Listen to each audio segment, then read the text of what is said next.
오늘 설교 제목이 어떤 역할을 했나요? 예수님 십자가 사건 과정에서 세 사람들 샘플을 잡아내서 그분들이 어떤 역할을 했나 그 말씀을 나누려고 그래요. 첫 번째가 본디오 빌라도 이야기예요. 자, 마태복음 27장 24절에서 26절 다 같이 읽어보도록 하죠. 빌라도가 아무 성과도 없이 도리어 밀란이 나려는 것을 보고 물을 가져다가 무리 앞에서 손을 씻으며 이르되 이 사람의 피에 대하여 나는 무죄하니 너희가 당하라. 백성이 다 대답하여 이르되 그 피를 우리와 우리 자손에게 돌릴지어다 하거늘 이에 바라바는 그들에게 놓아주고 예수는 채찍질하고 십자가에 못 박히게 넘겨주니라. 아멘. 무슨 내용이에요? 여러분, 빌라도는요 예수님에게서 아무런 죄도 발견하지 못했다. 그리고 손을 씻잖아요. 예수를 처형하는 거 나는 책임지지를 원치 않아. 그러니까 유대인들이 그의 피의 값을 우리와 우리 자손들이 담당하겠다.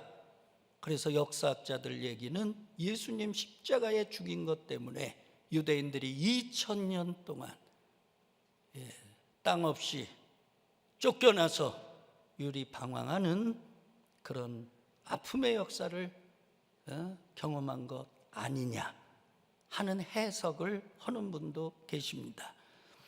하여튼 본디오 빌라도 AD 26년에서 37년까지 유대 지역 다스렸던 분이에요. 일제시대 때 일본 천황이 와서 우리나라 다스리는 거 아니잖아요. 총독 세워가지고 대리 통치하게 하잖아요.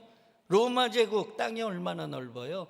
그러니까 지역 총독을 둬서 그곳을 다스리도록 했습니다. 본디오 빌라도도 바로 그런 자였어요.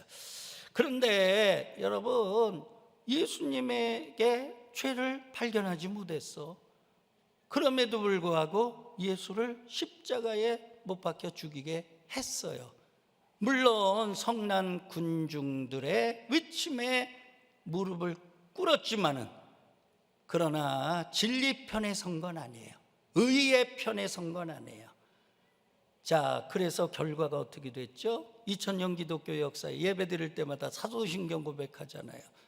본디오 빌라도에게 고난을 받으사 십자가에 못 박혀 죽으시고, 여러분 그 이름이요 얼마나 악한 이름으로 우리에게 입에서 입으로 전해지고 있어요.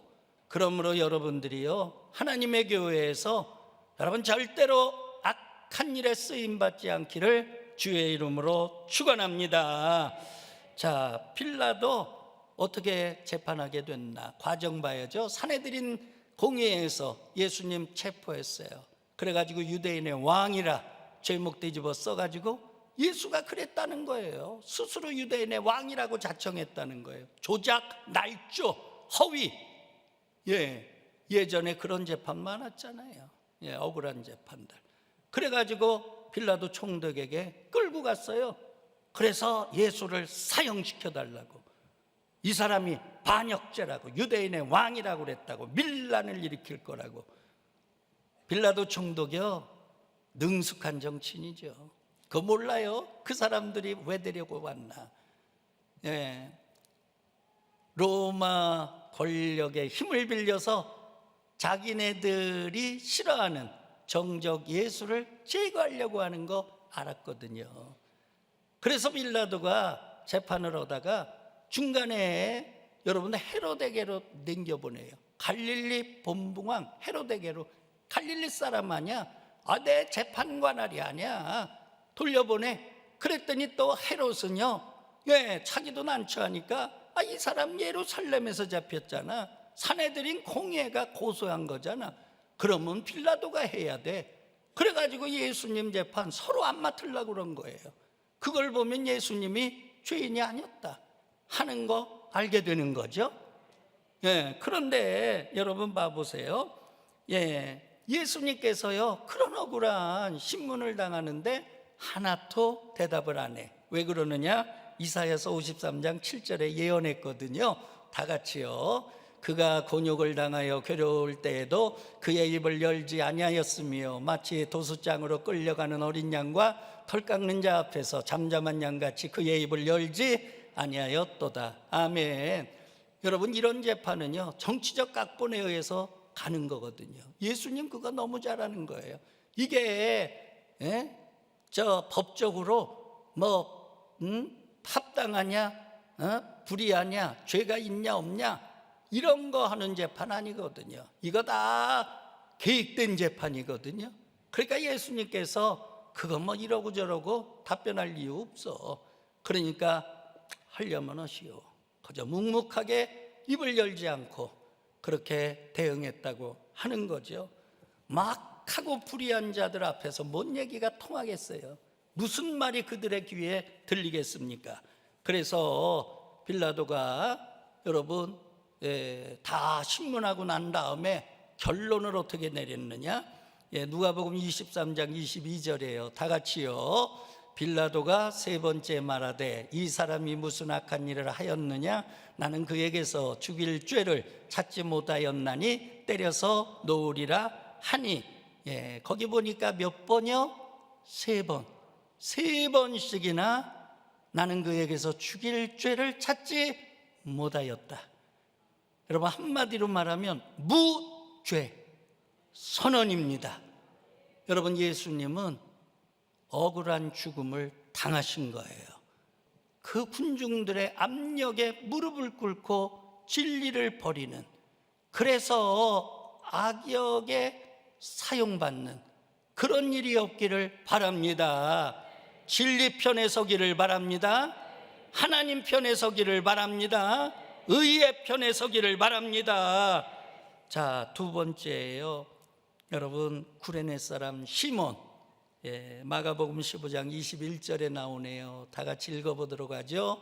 마침 알렉산더와 루포의 아버지인 구레네 사람 시몬이 시골로부터 와서 지나가는데 그들이 그를 억지로 같이 가게 하여 예수의 십자가를 지우고, 자원했다는 거예요. 뭐예요? 억지로 잡아다가 예수님 십자가를 지웠다, 그런 얘기입니다. 여러분, 구레네 지명이죠. 아프리카 북부의 한 도시입니다. 시골이라고 표현되어 있죠. 자, 이스라엘 밑으로 서쪽 이렇게 보면 서쪽으로 이집트가 있죠. 이집트 지나가면 아프리카예요. 아프리카의 시작이에요.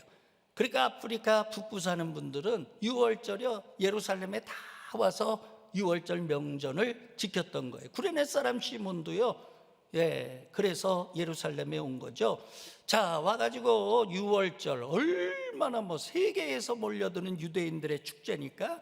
그런데 너무너무 시끄러운 거예요. 보니까 예수를 처형하고 그 다음에 막 때리고 그 다음에 십자가 지고 그 길을 걸어가게 하고 그 다음에 예수님의 어머니 마리아, 막달라 마리아, 이런 마리아들 막 그냥 여인들이 따라가면서 울부짖고, 이게 무슨 일인가?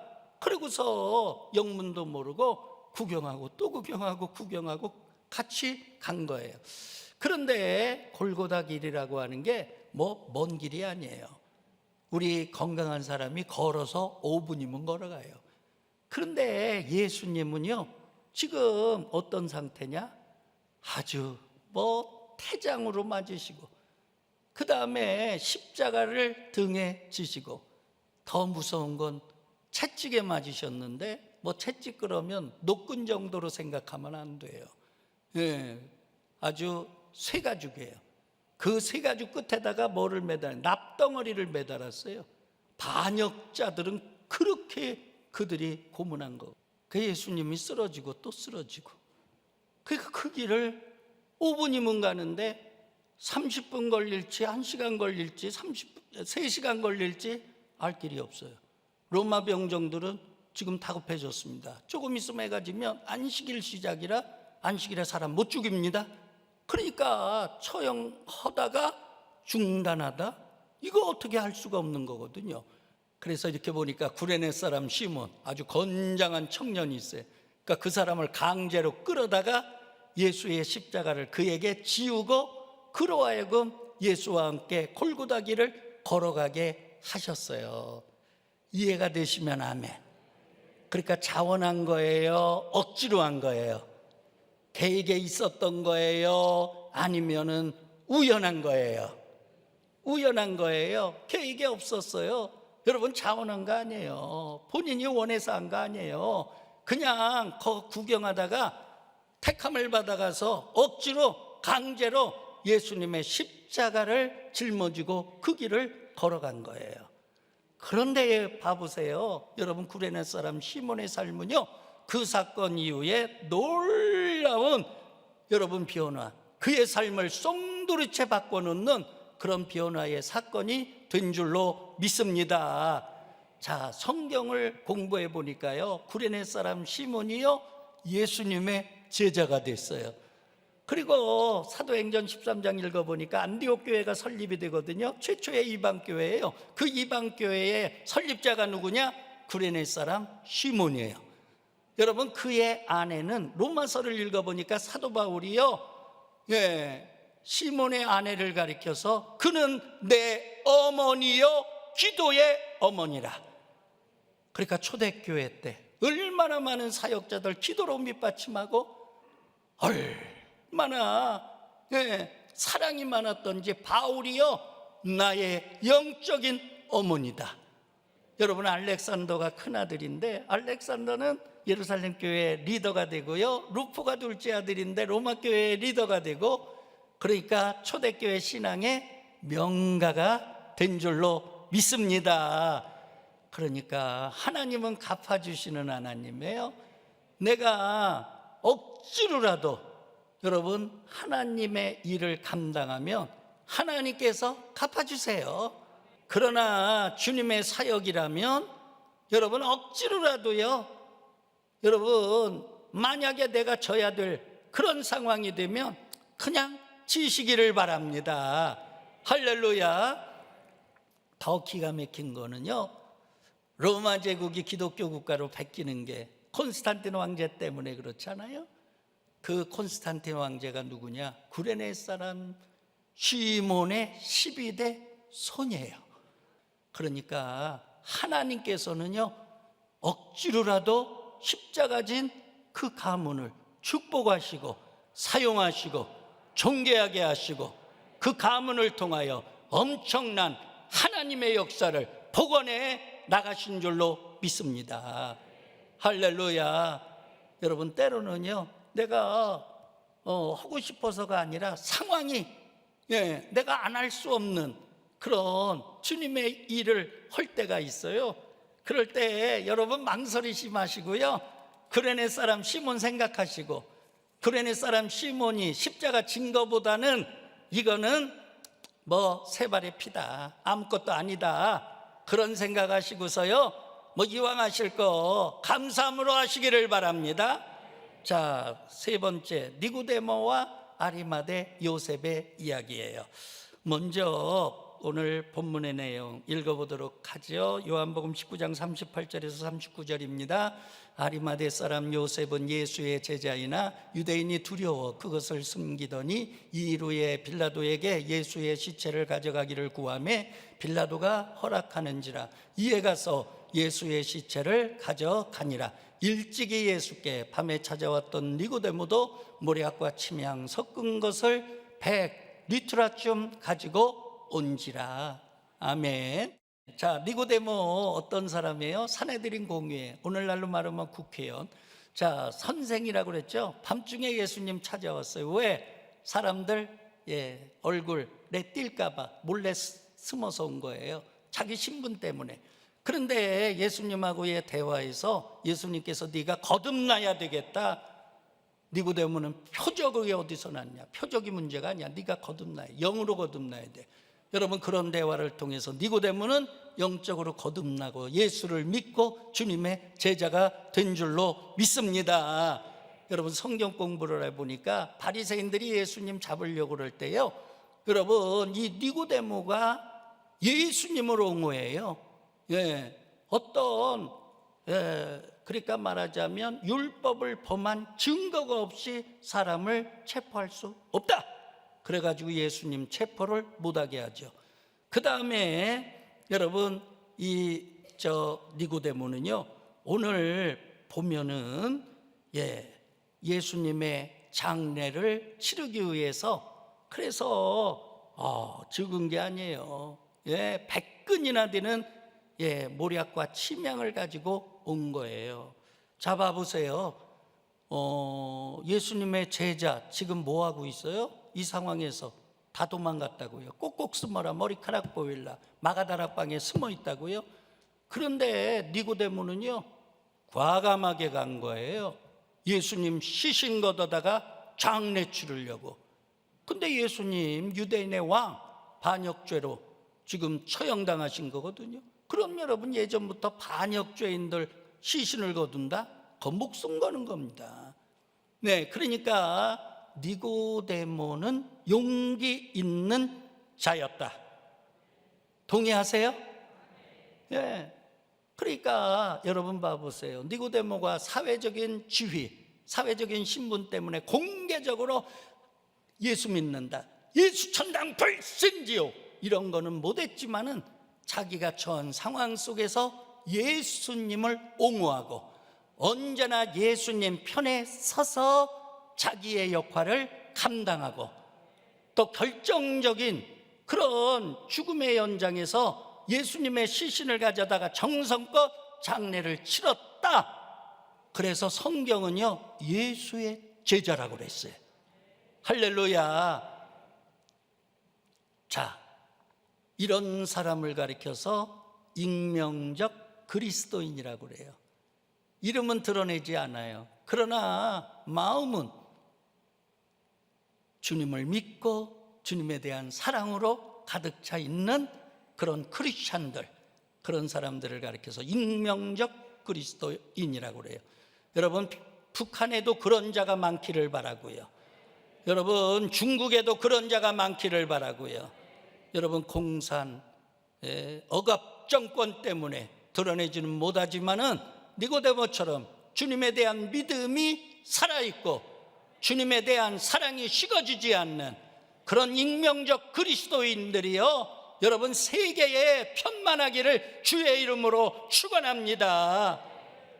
동유럽이 공산화됐었을 때 하나님께서 그런 수많은 사람들 지하에서요, 하나님의 군대를 만들어 나가시더라고요. 할렐루야. 그러면 아리마대 요셉은 어떤 사람이었나? 이 사람도 산헤드린 공회 회원이에요. 그러니까 최고의 유대 사회의 지도자예요. 자, 하나님 나라를 갈망했던 거룩한 자다. 마가복음 15장에 나와 있고요. 예수님 이제 처형하는 재판을 할 때 끝까지 찬성하지 아니한 자예요. 그러니까 반대표 던진 자예요. 그 다음에 중요한 게 예수님의 제자 무서워서 다 도망갔는데 빌라도 총독을 찾아가 가지고요, 예수님 시신을 내놔라, 내가 장례를 치르겠다. 여러분, 대단한 용기인 줄로 믿습니다. 엄청난 용기인 줄로 믿습니다.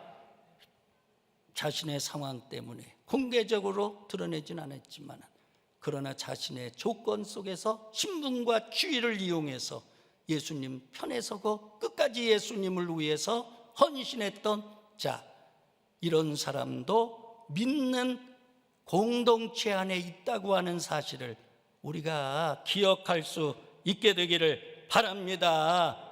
여러분, 중요한 거는요, 네가 드러냈냐 안 드러냈냐, 그게 중요한 게 아니고 마음속에 주님에 대한 믿음이 있느냐, 주님에 대한 사랑이 있느냐.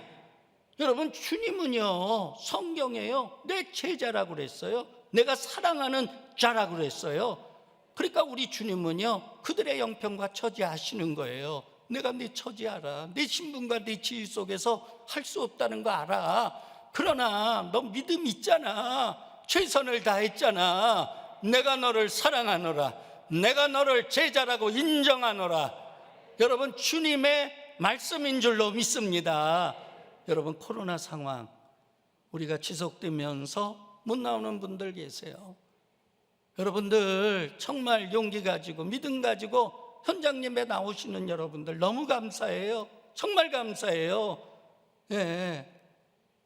그런데 행여나 우리가 현장 예배 나왔다고 그래서 우월감을 드러내고, 요양병원에서 간병하시는 분들 나올 수 없어요. 제가 나오지 못하게 해요. 그 다음에 병원에 간호하시는 분들 나오지 못하게 해요. 막 울면서 목사님 좀 나가면 안 돼요? 안 돼요. 오시지 마세요. 만약에 교회에서 확진돼 가지고 병원에 환자들 싹 퍼져서 그 중에 한 사람이라도 생명을 잃으면 하나님 원하시는 바가 아니에요. 하나님 영광 가리는 거예요. 그건 인간의 욕심이에요. 욕심. 그럴 수 있거든요. 그런데 여러분, 그런 것 때문에 안 나오는 분들, 환경 때문에, 직업 때문에, 여러 가지 형편 때문에 못 나온 분들, 노약자분들 가운데 심신이 약한 분들 계세요. 그분들 저희 일교구에 많은데 나오시지 말라고 그러거든요. 해결될 때 나오시라고 그러거든요. 영상 예배 꼬박꼬박 드리세요.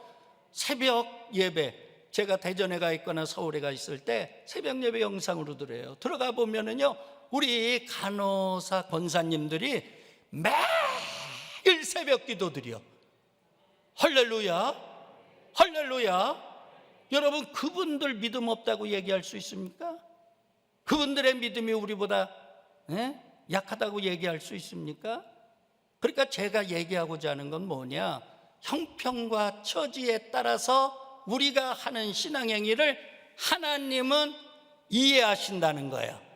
할렐루야. 그러니까 우리가 서로 좀 욕하지 말고, 믿음 없다고 우리가 판단하지 말고, 격려하고 인정하고 이해해주고. 할렐루야. 여러분 봐보세요. 이 사람들이 나중에 큰 역할 하잖아요. 쿠레네 사람 시몬 큰 역할하고, 아리마대 요셉, 그 다음에 니고데모 큰 역할 하잖아요. 그럼 코로나 풀리면 그분들 오고 싶은데 못 오셔? 나중에 그분들이 우리보다 더 큰 일 할 수도 있는 거예요. 할렐루야. 그러니까 서로 위로합시다. 서로 칭찬합시다. 서로 인정합시다. 우리가 성전에서 예배드리는 것, 우리 하나님이 기쁘게 받으시고, 영상으로 예배하는 그것도 기쁘게 받아주시고, 우리는 하나의 공동체다. 우리는 하나의 영적인 가족이다. 이런 개념을 가지고요, 우리가 각자 처한 상황에서 최선을 다하는 그런 성숙한 그리스도인들이 다 되시기를 주의 이름으로 축원합니다.